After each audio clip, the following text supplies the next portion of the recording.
Ms. Weisinger. Yes. You are suing the defendants, Ms. Bailey and Mr. Ridley, for almost $5,000 for loans. You claim that you loaned the defendants money at a time where they needed it the most. They agreed to pay you back in installments.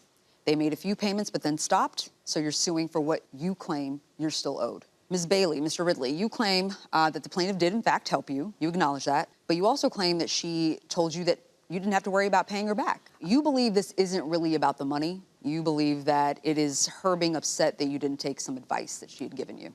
All right, Ms. Weisinger, how do you know the defendants? We've known each other for years. You met them at the same time? No. Me and Matthew, we're like nephew and auntie. Okay.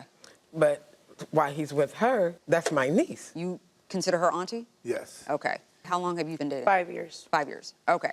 Ms. Weisinger, tell me how you came about loaning this money to the defendants. Some kind of way, me and Coco were on the phone having a conversation. She expressed to me she was in a financial bind. She had got this paperwork from this company, and they were pushing to want this money that she didn't have. Over a car? Over a car. Okay. Yes.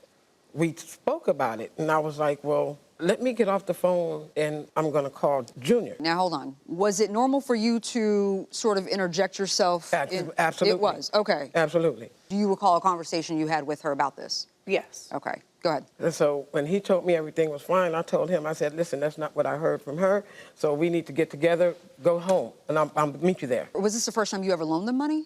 Yes. Okay. But you would help sort of problem solve? Yeah. Okay. Yeah. Okay. Yeah. Let me talk to Ms. Bailey about the situation. Tell me what was going on and why you were upset. We originally had a vehicle. He wanted to trade the vehicle in to get this new vehicle.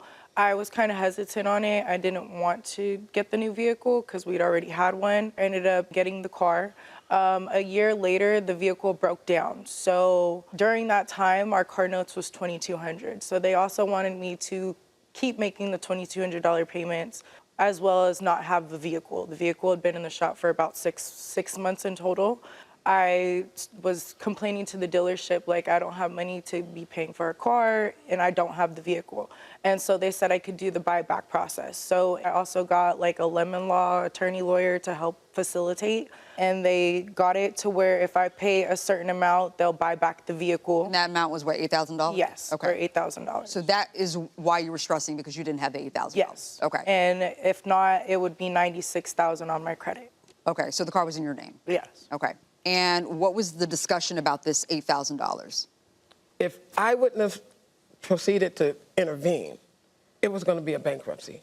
She has 3 kids. I didn't want that for her. And I told her, because they was going through other problems as well, if anything happens to you, you're going to have these 3 kids. Now, she had good credit at the time, real good credit. And I didn't want that credit score to fall because you might have to rely on it. Right.